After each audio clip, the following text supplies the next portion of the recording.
Assalamualaikum warahmatullahi wabarakatuh. Bertemu lagi kita dalam Langkui Archery. Baik, dalam kesempatan kali ini saya akan menunjukkan aksesori yang biasa dipakai oleh pemanah. Di tangan saya ini adalah pelindung kulit. Pelindung kulit pastilah dibuat daripada kulit, tak mungkin daripada kuih bahulu.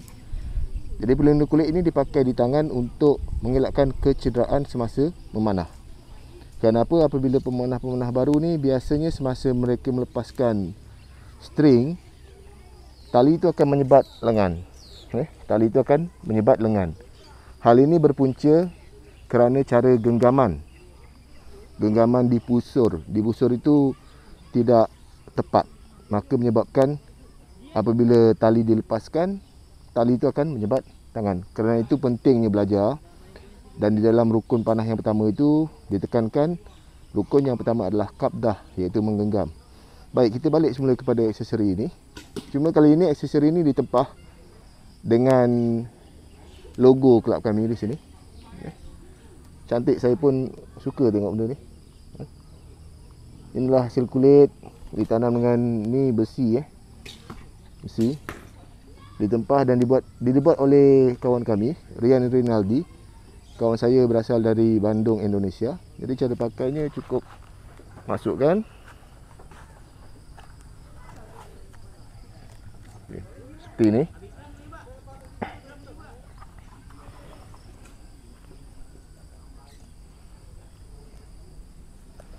Okey, ini cara pakainya.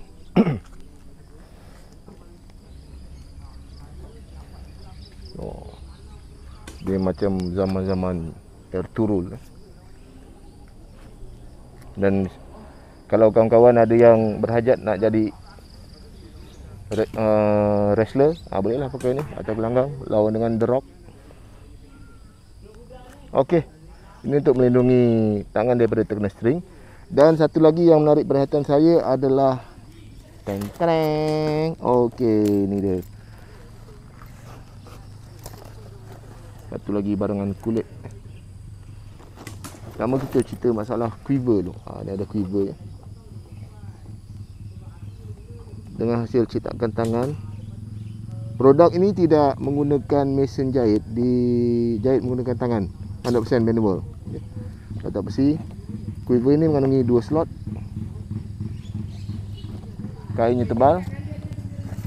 Lengkap dengan tali pinggang. Ini adalah bow holder.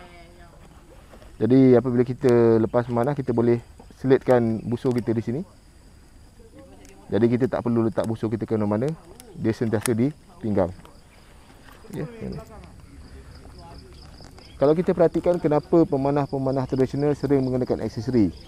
Yang pertama ialah untuk pertandingan memanah tradisional di Malaysia, memakai pakaian ataupun memakai aksesori biasanya menyumbang kepada penambahan markah bagi seseorang peserta. Di samping itu juga, aksesori ini memudahkan seorang pemanah itu. Contoh kalau misalnya tak ada quiver, takkan kita nak letak dekat tanah kan? Dan dia juga berkait rapat dengan cara panahan pemanah itu sendiri. Kalau misalnya, lazimnya kalau misalnya quivernya di belakang, menghadap ke belakang, biasanya itu dikenali dengan panahan mamluk. Tetapi tetap terikat dengan bentuk quivernya. Mancu juga ke belakang, Korea juga ke belakang. Tetapi kita boleh kenal quiver itu datang dari budaya mana, datang dari negara mana berdasarkan reka bentuk quiver itu. Jadi ini adalah quiver berserta dengan tali pinggang kulit. Cantik, memang cantik. Okey, tali pinggang ini sebenarnya dipakai oleh orang kanan.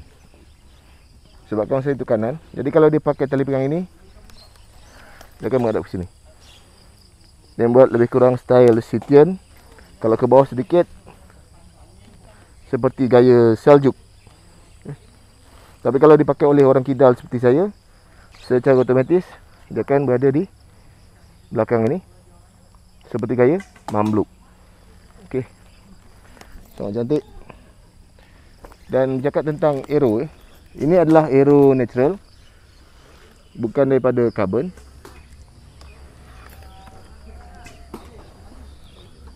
Ini adalah anak panah yang diperbuat, kalau di Indonesia istilahnya bambu petung.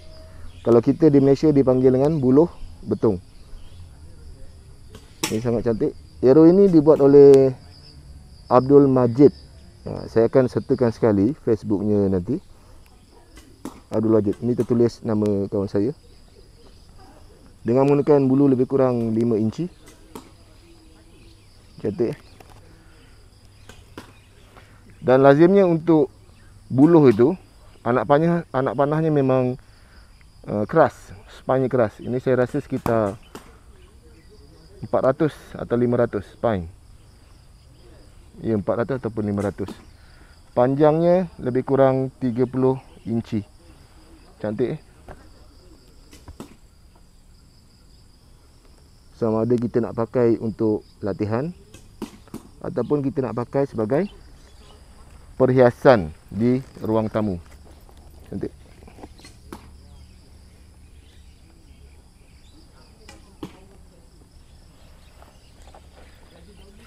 Baik, itu saja untuk kali ini. Sedikit nasihat dari saya.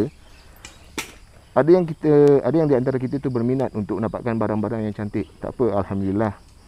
Tetapi sebagai seorang pemanah, utamakan adakah quiver yang kita miliki itu efektif ataupun praktikal dalam latihan kita. Apabila kita lebih menjurus pada praktikal, hendaklah kita pastikan alat yang kita pakai itu sangat membantu dalam apa juga gaya yang kita amalkan dalam latihan memanah. Jadi kalau misalnya cantik tapi tak efektif, tak guna juga kan. Itu lebih pada perhiasan sajalah. Tapi apa-apa pun itu terserah kepada pilihan masing-masing. Jadi sekian saja untuk kali ini. Langsung cari mengundurkan diri. Assalamualaikum warahmatullahi wabarakatuh.